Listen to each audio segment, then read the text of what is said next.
Good morning students. Now you are going to study about 10th standard social science from history unit 9. The lesson name is freedom struggle in Tamil Nadu. தமிழ்நாட்டில் இப்போ விடுதலை போராட்டத்தை பற்றி இப்போ நம்ம பார்க்க போகிறோம். ஏற்கனவே பார்ட் 1 பார்ட் 2 பார்த்துருக்கோம்.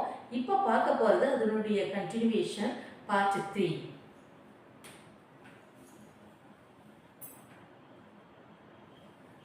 இதில் பார்த்தீங்கன்னா Swadeshi movement the partition of Bengal.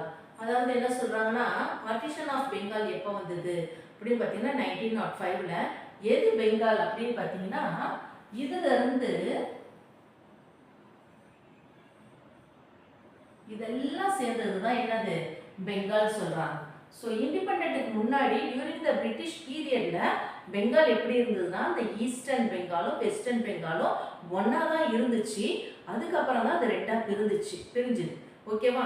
இப்போ பார்ட்டிஷன் ஆஃப் பெங்கால்னா 1905ல் பிரிட்டிஷ்காரங்க என்ன பண்ணுறாங்க, இந்த ஒன்றா இருந்த பெங்காலை ரெண்டாக பிரிக்கிறாங்க. எப்படி பிரிக்கிறாங்க அப்படின்னு பார்த்தீங்கன்னா இதுல இருந்து இது வரையும் ஒன்று, இது நெக்ஸ்ட் இது வந்து eastern Bengal. Okay, right side east side இருக்கிறதால அது ஈஸ்டர்ன் பெங்கால். இன்னொன்று அதுக்கு பேர் வந்து பங்களாதேஷ். வெஸ்ட் சைடு இருக்கிறதால அதுக்கு பேர் வெஸ்டர்ன் பெங்கால். இது பார்த்தீங்கன்னா வெஸ்ட் பெங்கால். ஷார்ட்டாக நான் எழுதுறேன். இது ஈஸ்ட் பெங்கால், இது வெஸ்ட் பெங்கால். ஸோ 1905ல் இந்த மாதிரி பிரிக்கிறாங்க. பிரித்தோடனே இந்திய மக்கள் எல்லாரும் பயங்கரமான கோபப்படுறாங்க. இதில் என்னன்னா ஹிந்து முஸ்லீம்ஸு ரெண்டு குரூப்பும் இந்தியாவில் வாழறாங்க, ஒத்துமையாக தான் வாழறாங்க. அந்த 1905ல் ரெண்டா பார்ட்டிஷன் ஆஃப் பெங்கால் ரெண்டாக பிரியறதால அவங்க மக்களுக்கு எல்லாம் கோபம் வருது. அதனால் என்ன பண்ணுறாங்க, திரும்பி போராட்டத்தில் ஈடுபடுறாங்க. போராட்டத்தில் ஈடுபடுறதால 1911ல் கேன்சலேஷன் ஆஃப் பெங்கால் நடக்குது. 1911ல் கேன்சலேஷன்.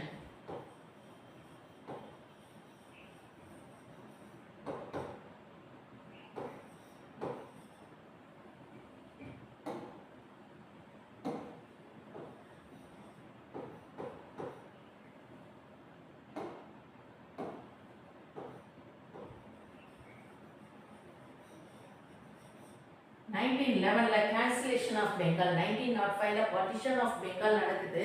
இதில் பார்த்தீங்கன்னா பார்ட்டிஷன் ஆஃப் பெங்கால் எப்போனா 1905. ஸோ மக்கள்லாம் போராட்டம் பண்ணுறதால கேன்சலேஷன் ஆஃப் பெங்கால்னா அதை நீக்கம் செய்துட்டாங்க. நெக்ஸ்ட் பார்த்தீங்கன்னா to lead the Swadeshi movement and change the course of the struggle for freedom.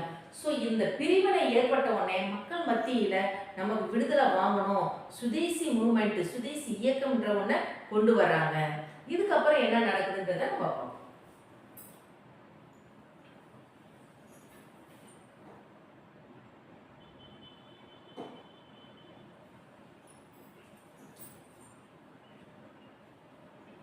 இதுல முக்கியமா என்ன சொல்றாங்கன்னா the nation to promote Swadeshi movement. இதுல என்ன சொல்றாங்கன்னா ஸ்வெடிஷ் என்டர்பிரைஸ், அதாவது சுதேசி, நம்ம நாட்டினுடைய என்டர்பிரைஸ்னா நிறுவனங்கள், தொழிற்சாலைகள், கைவினை தொழில்கள், இதுக்கெல்லாம் ப்ரொமோட் பண்ணணும்னா வளர்க்கணும் அப்படின்றத கொண்டு வராங்க. நெக்ஸ்ட் பாய்காட் த ஃபாரின் குட்ஸ். ஃபாரின் குட்ஸ் என்ன பண்ணுறாங்க, வெளிநாட்டு பொருட்களை நம்ம அவாய்ட் பண்ணணும், வாங்கக்கூடாது, யூஸ் பண்ணக்கூடாது. நிறைய இடங்கள்ல அந்த ஃபாரின் குட்ஸை வந்து என்ன பண்ணுறாங்க, எரிக்கிறாங்க. ஸோ இதெல்லாமே அப்பொழுது நடந்துச்சு. நெக்ஸ்ட் பார்த்தீங்கன்னா ப்ரொமோட் நேஷனல் எஜுகேஷன். நம்மளுடைய இந்திய எஜுகேஷனை வந்து என்ன பண்ண சொல்கிறாங்க, ப்ரொமோட் பண்ணணும். ஃபாரின் எஜுகேஷனை ப்ரொமோட் பண்ணுறதுக்கு பதிலாக நம்மளுடைய நாட்டினுடைய எஜுகேஷனை ப்ரொமோட் பண்ணணும்னு சொல்கிறாங்க. ஸோ அதுக்கான வீடியோ கிளிப்பிங் இப்போ போகிறேன் பாருங்க. The movement galvanized the nation, promoting Indian industry and burning foreign goods paved the way for self-reliance and national pride. Next பார்த்தீங்கன்னா ரெஸ்பான்ஸ் இன் தமிழ்நாடு. தமிழ்நாட்டில் இந்த சுதேசி இயக்கத்தை யாரெல்லாம் வழிநடத்தி சென்றாங்க அப்படின்னு பார்த்தீங்கன்னா வி.ஓ. சிதம்பரனார், வி. சக்காரியார், நெக்ஸ்ட் வந்து Subramaniya Bharathi, Surendranath Arya, where some of the prominent leaders in Tamil Nadu, they were carried on the Swadeshi movement in Tamil Nadu. தமிழ்நாட்டுல ஸ்வதேசி இயக்கத்தை இவங்கெல்லாம் என்னது வழிநடத்தி செல்றாங்க. நெக்ஸ்ட் பாத்தீங்கன்னா சுப்பிரமணிய பாரதி பேட்ரியாட்டிக் சாங். அதாவது முக்கியமா சுப்பிரமணிய பாரதி என்ன பண்றாருன்னா அவருடைய தேசப்பற்ற மக்களுக்கெல்லாம் சொல்லி கொடுத்து தேசிய உணர்வை வந்து வளர்க்கிறாரு. ஸோ அவருடைய ரோலும் மிகப்பெரிய ரோலா இருக்கு இந்த சுதேசி மூமெண்ட்ல.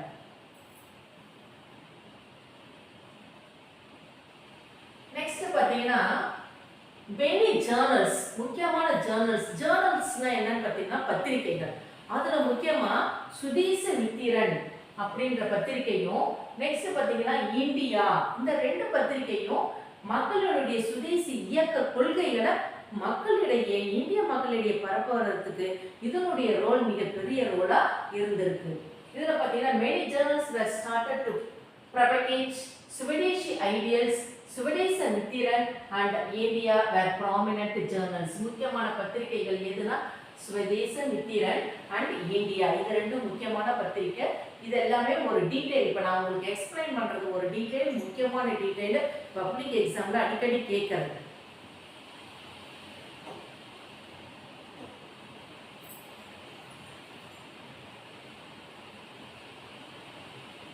என்ன ஜேர்னல்ஸ் பாருங்க, இது ரெண்டு தான் முக்கியமானது. சுதேச மித்திரன், ஹிந்து, இது ரெண்டும் முக்கியமான ஜேர்னல்ஸ். இந்த சுதேசி மூவ்மெண்ட் ஐடியல்ஸ் மக்களிடையே பரப்புறதுக்கு இதனுடைய கான்ட்ரிபியூஷன் அதிகம். நெக்ஸ்ட் பாத்தீங்கன்னா இவர் யாருன்னா சிதம்பரம். இதுல முக்கியமா Swadeshi steam navigation company at Thoothukudi.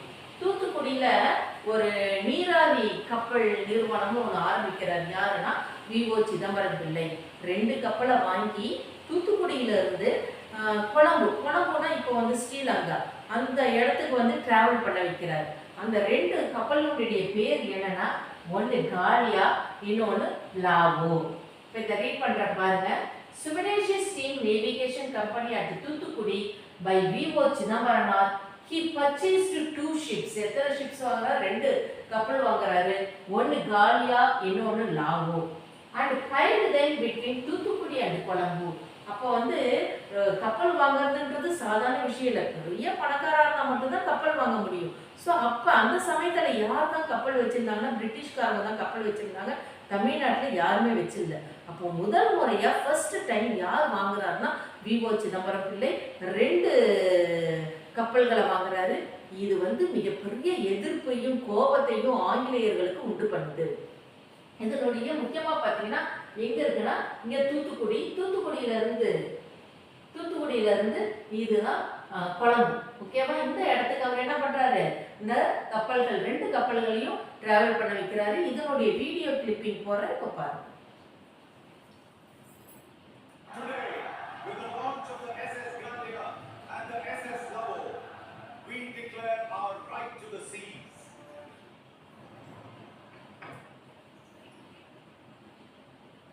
Okay, next பாத்தீங்கன்னா VOC and Siva who organized a public meeting to celebrate the release of Bipin.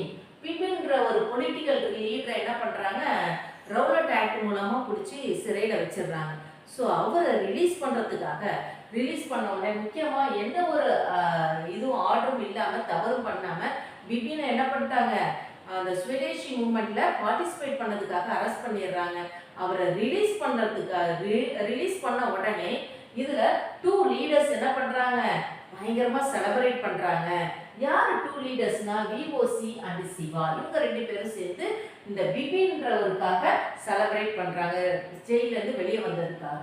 Were arrested, the 2 leaders were charged with seditions and sentenced to rigorous imprisonment. Initially, VOC was given a draconian sentence of 2 life imprisonment. அதாவது என்ன சொல்றாங்கன்னா, ஒன்றும் இல்லை, இவரை release பண்ணதுக்காக இவங்க celebrate பண்றாங்க. அதனால இந்த 2 பேரையும் என்ன பண்ணிடுறாங்க, அது முக்கியமா பார்த்தீங்கன்னா விஓசி அவரை அரெஸ்ட் பண்ணிடுறாங்க. அரெஸ்ட் பண்ணி சாதாரணமாக வைக்கல, மிகப்பெரிய கொடுமையெல்லாம் கொடுத்துருக்காங்க. என்ன கொடுமையெல்லாம் கொடுத்துருக்காங்கன்னா சிறை தண்டனை கொடுத்துருக்காங்க.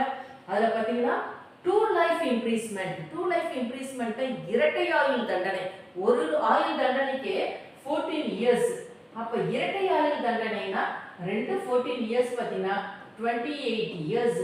அப்ப மொத்தம் பாத்தீங்கன்னா அவருடைய லைஃபே அங்கதான் முடியும் ஃபுல்லா. ஆயுள் தண்டனைனா அங்கேயே வாழ்க்கை ஃபுல்லா கழிஞ்சிடும் அப்படின்ற மாதிரி தான். அது மட்டும் இல்ல, அவருக்கு பயங்கரமான சிறை தண்டனைகள் கொடுத்தாங்க. செக்கு எடுக்கிறாங்க இல்லையா, செக்கு அந்த காலத்துல பாத்தீங்கன்னா எண்ணெய் ஆடுறதுக்கு மாட்டை கட்டி தான் அதை ஆட்டி எண்ணெயை எடுப்பாங்க.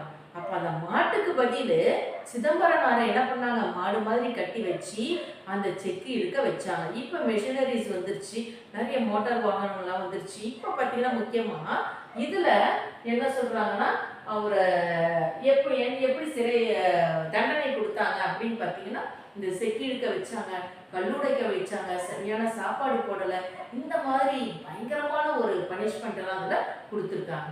ஸோ அதனுடைய வீடியோ கிளிப்பிங் கூட இப்ப பாருங்க.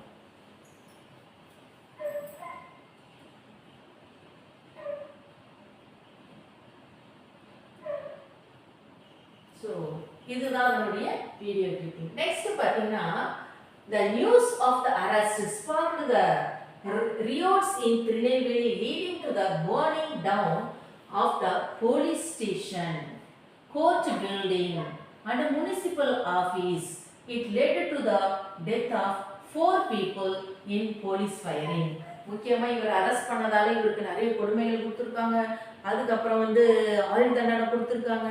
இதை கேள்விப்பட்ட உடனே அந்த தூத்துக்குடி மாவட்டத்தில் பயங்கரமா என்ன ஆகுது, ரியாட்ஸ் ஆகுதுன்னா தீப்பொறி மாதிரி பரவி பயங்கர கலவரங்கள் உண்டாகுது.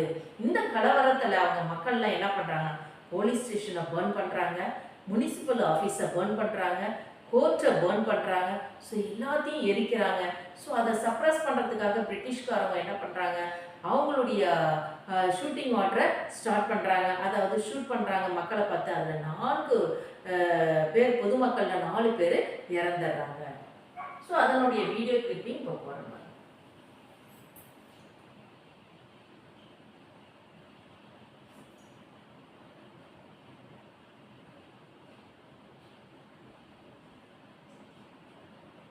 நெக்ஸ்ட் பார்த்தீங்கன்னா இதுதான்.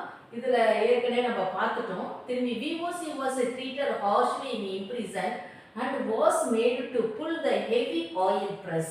அதாவது ஆயில் பிரஸ்னா ஏற்கனவே சொன்னேன் இல்லையா, மாட்டை கட்டி எண்ணெய் இழுக்கிறதுக்கு, எண்ணெய் ஆட்டுறதுக்கு மாட்டை கட்டி என்ன பண்ணுவாங்க, அதை இழுக்க விட்டு தான் அந்த எண்ணெயை எடுப்பாங்க. இந்த மாட்டுக்கு பதில் இவரை தான் கட்டி அந்த எண்ணெயை ஆட்டி எடுக்கிறாங்க.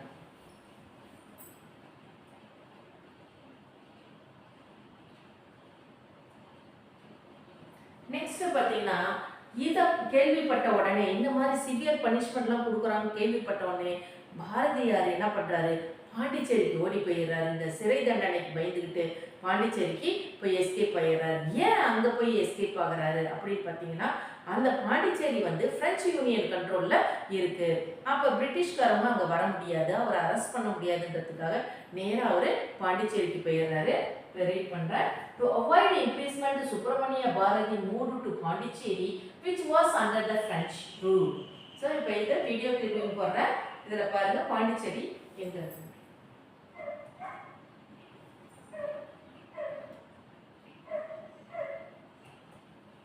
Okay, thank you students. இதனுடைய நெக்ஸ்ட் பார்ட் நெக்ஸ்ட் வீடியோல பார்க்கலாம்.